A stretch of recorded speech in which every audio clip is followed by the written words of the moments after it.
ह्या सगळ्या, पण नेतृत्व जे होतं ते आपल्याकडे आलं. त्याचं कारण एक दिव्य स्वप्न पाहिलं होतं महाराजांनी आणि महाराष्ट्राने त्याच्यात, की एका झेंड्याखाली एकच वेश पाहिजे, एकच देश पाहिजे, एकच भाषा पाहिजे, एकच परचम पाहिजे. त्याला परचम म्हणजे झेंडा, आणि तो झेंडा हिंदुत्वाचा पाहिजे, हिंदू झेंडा पाहिजे. तसा तो झेंडा ज्या रथावर होता अर्जुनाच्या ह्याच्यावर भगवा झेंडा, तो पाहिजे ते.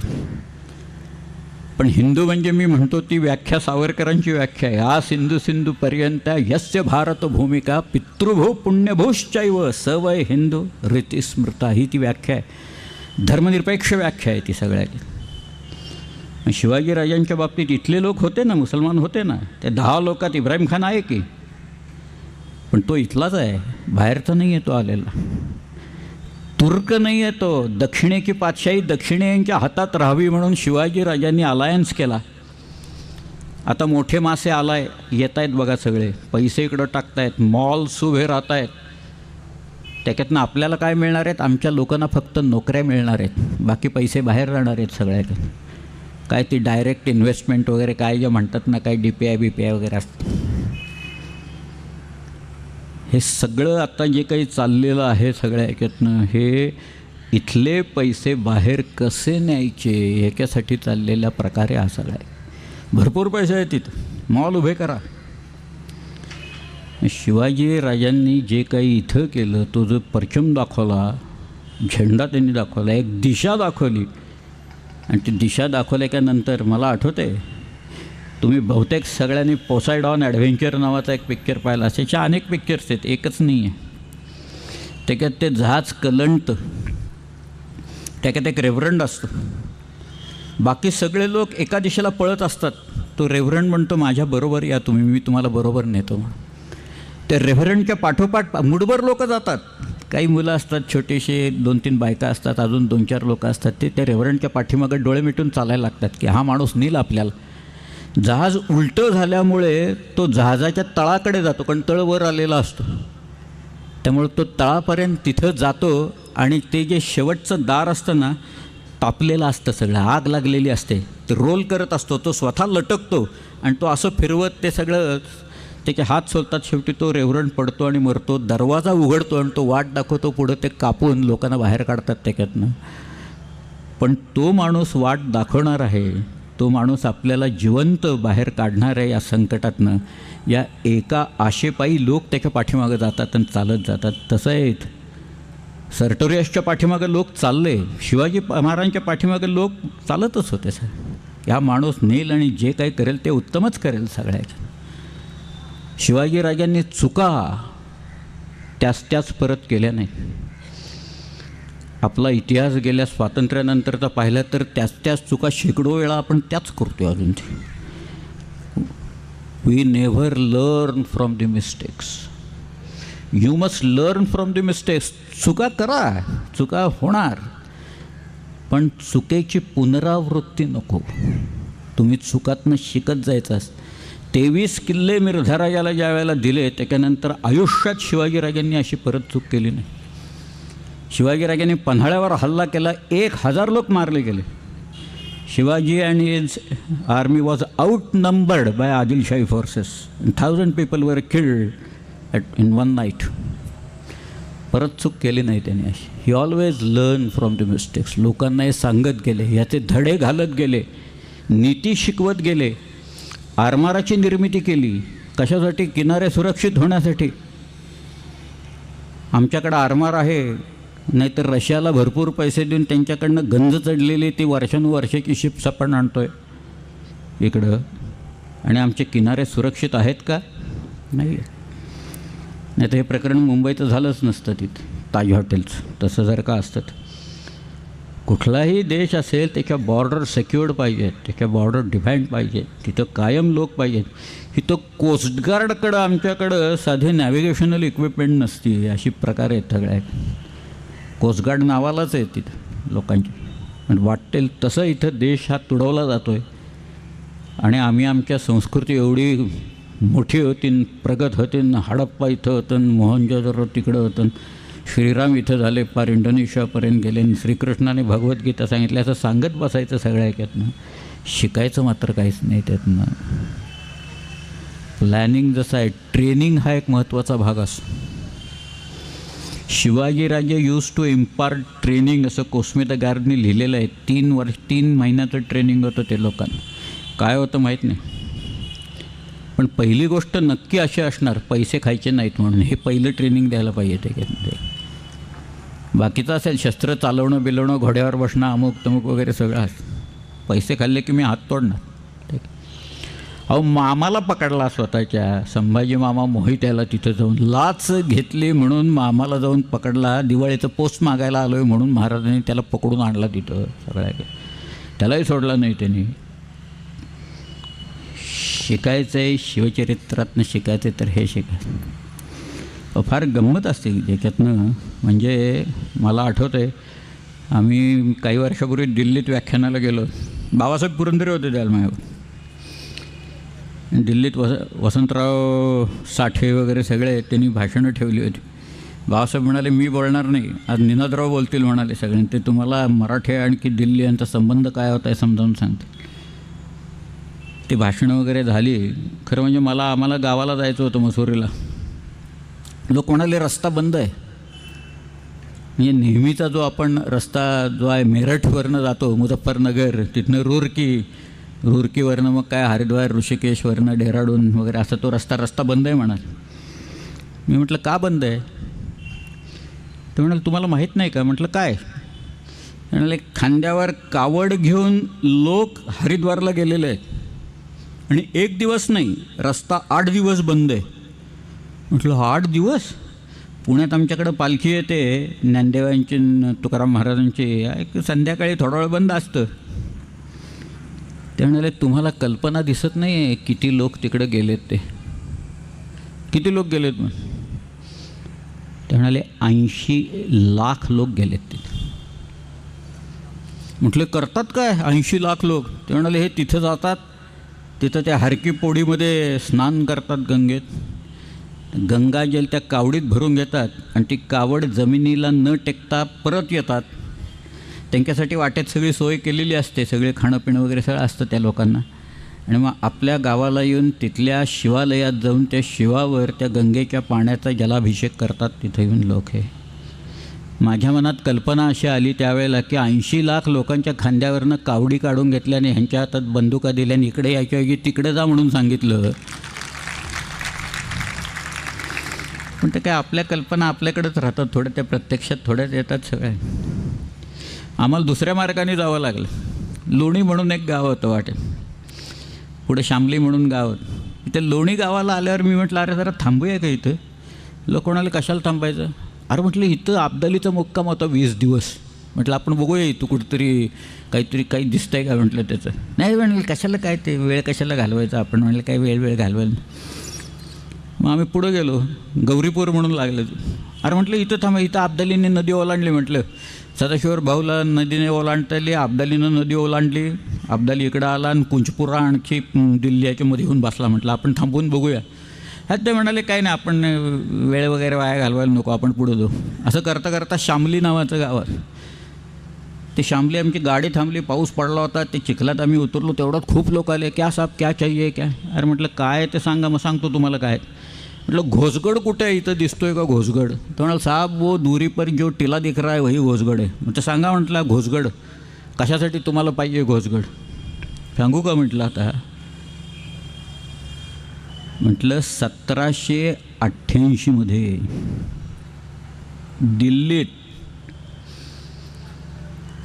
नजीब खान रोहिल्याचा नातू, त्याचं नाव आहे गुलाम कादर. हा गुलाम कादर दिल्लीत आला.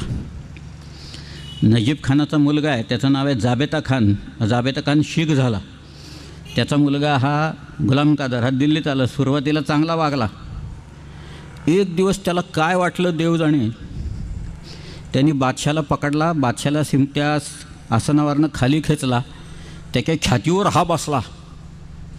तुझी संपत्ती कुठे आहे, अमुक कुठे आहे, सगळं काढ म्हणाला सगळं. तेव्हा तो बादशाह म्हणाला अरे आधीच तू दिल्ली एवढी लुटलेली आहे, सगळंच लुटले, तुला असं वाटतंय का की मी गिळून ठेवलेली आहे? गुलाम कादर त्याला म्हणाला की ते सुद्धा मला तुझं पोट चिरून बघावं लागेल, तू गिळलेस का नाही ते. असं म्हणून त्यांनी ते हे सुरा घेतला आणि त्यांनी डोळे काढले बादशाचे तिथंच आणि त्याला अदबखान्यात घातला आणि हा स्वतः त्या आसनावर जाऊन दिल्लीच्या तख्तावर जाऊन गुलाम कादर तिथं बसला. म्हटलं मराठे आम्ही मुघलांचे संरक्षक, पण त्यावेळेला थोडा बेबनाव झाला होता म्हणून मराठे लांब होते, मथुरेला होते. महादजी शिंदे वगैरे सगळे बसले होते. महादजी शिंद्यांनी त्यांचे लोक पाठवले दिल्लीत. राणा खान म्हणून त्यांचा सेनापती होता, तो आला. जुबादादा बक्षी होता, तो आला. लगबा लाड आला. ही सगळी मंडळी दिल्लीत आली आणि मराठी येत आहेत म्हणताना गुलाम कादर दिल्ली सोडून पळून गेला. त्या आंधळ्या झालेल्या बादशाला अदबखान्यातनं म्हणजे तुरुंगातनं काढून मराठ्यांनी त्या तख्तावर बसवला आणि त्याच्या आज्ञेने गुलाम कादरचा पाठलाग चालू केला सगळ्यात. मेरठला लढाई झाली, तिथनं तो पळाला आणि शेवटी गुलाम कादर इथं आला म्हटलं या घोसगडमध्ये. मराठ्यांनी घोसगड वेढला, मराठ्यांनी तोफा डागल्या घोसगडावर. गुलाम कादर पळाला पण घोसगड ताब्यात आला. त्याने तो सुरुंग लावून उडवला, त्याची बायका मुलं ताब्यात आली, आई ताब्यात घेतली, सगळी संपत्ती ताब्यात आणली आणि ती संपत्ती घेऊन म्हटलं मराठे दिल्लीकडं परत येत असताना हे तुमचं गाव आहे ना, म्हटलं हे शामली नावाचं गाव आहे, ते शामली. म्हटलं इथं मराठ्यांना टिप मिळाले की इथं जवळ बामणवलीमध्ये गुलाम कादर लपून बसला आहे म्हणून.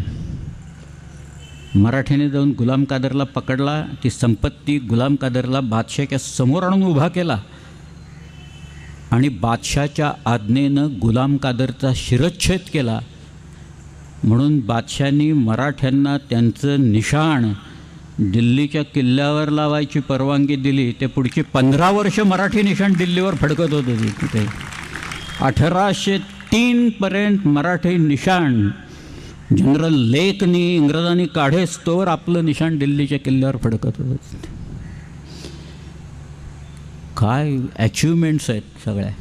त्याचा पाया महाराजांनी घातलेला आहे. काम असेल ते उत्तम, प्लॅनिंग असेल ते उत्तम, चारित्र्य असेल उत्तम, माणसं हायर करायची उत्तम, व्हिजन एक पाहिजे, करेज एक पाहिजे. हे सगळे गुण शिवाजीराजांनी दाखवून दिले तिथं सगळ्या. तेच तर शिकायचं आहे आपल्याला. सगळे काय शिकावं हे आहेत ना, शिकण्यासारखं आहे. आपण सरळ चालावं. अहो तरुण पाहिले इथं जाता येता मुलींना बघून शिट्ट्या काय मारतात आणि धक्के काय मारतात आणि ही असली परिस्थिती. तर काय केलं असतं तुम्ही. आता मी शिवचरित्र काय 5-6 दिवस सांगतो आहे, काही सांगितलं नाहीच ते खरं म्हणजे. मी तुम्हाला आता सिंहगड कसा घेतला आहे सांगायचं तर मला 2-3 दिवस लागतील होते सगळं सांगायला सर. परंतु हे जर का शिवचरित्र वाचलं तर हे मुलं करणार नाहीत असलं का, धजावणार नाहीत करायला. यास जरब निर्माण व्हायला पाहिजे या सगळ्या. खरं जर का शिवचरित्र आचरणात आणायचं असेल तर एक उत्कृष्ट अनुशासन निर्माण करायला पाहिजे या सगळ्या. ते अनुशासन निर्माण करायची गरज आहे. ते पार प्रशासनापर्यंत शेवटपर्यंत झिरपत गेलं पाहिजे. सिपेज असते तिथपर्यंत गेलं पाहिजे आणि सगळ्यांना त्याची जरब बसली पाहिजे. हेच तर शिवचरित्राचं सार आहे सगळ्या. मी तर आज थांबतो. आपला एक छोटासा कार्यक्रमी इथं आहेत, 15-20 मिनटं त्याच्यात जाणार आहेत या सगळ्या ह्याच्यात. मी गेले 7-8 दिवस डोंबिवलीकरांचं प्रेम अनुभवतो आहे. मला डोंबिवली नवीन नाही आहे खरं म्हणजे. मी डोंबिवलीत राहिलेलो आहे, पण ही नवी डोंबिवली फार विचित्र आहे. म्हणजे मी राहिलो आहे त्याला फार वर्ष झाली. इथनंच बाहेर पडल्यावर हे दत्तनगर आहे ना, तिथं कोपऱ्यावर भागवतांचा बंगला होता आणि तिथं माझ्या वडिलांचे मित्र गोपाळराव तारावातकर राहायचे आणि त्यांची 2 मुलं इथं गेले 7-8 दिवस येत आहेत, मुकुंदा, अरुण. त्यांच्याबरोबर तिथं मी राहिलेलो आहे. लार्सन अँड टुब्रोमध्ये मी होतो. पण ते एकूण लोकल विकल प्रवास वगैरे सगळा पाहिल्यावर म्हटलं हे काही आपलं जीवन नाही, आपण आपलं पुण्याला परत गेलेलं बरं. म्हणून मी पुण्याला गेलो. पण डोंबिवलीत मी राहिलो आहे. आता चित्र बदलत चाललं आहे. मी बदललेलंच आहे पूर्ण. सगळेच गावांची चित्र बदलली आहे, तसं डोंबिवली बदललं. पण मी प्रेम अनुभवतो आहे सगळ्या ह्याच्यात आणि मलाही ताकद, मी खोटं नाही सांगत, मागच्या वर्षी या वेळेला डॉक्टरांनी सांगितलं होतं की हा काही टिकणार नाही आता महिन्याभराच्यापेक्षा, तुम्ही बोलावून घ्या सगळ्यांना. माझी मुलगी अमेरिकेहून भेटायला आली मला की मी चाललो आता वरती गेलो तर काय शिवाजी महाराजांना भेटलो असतो, बरंच झालं असतं त्याच्यातून आणखीन काय. पण एक लोकोत्तर नेता आपल्याकडे झाला आणि त्याच्यापासून आपण काही खरं शिकणार आहोत का? काहीतरी संकल्प असा एक करायला पाहिजे, छोटा असेल.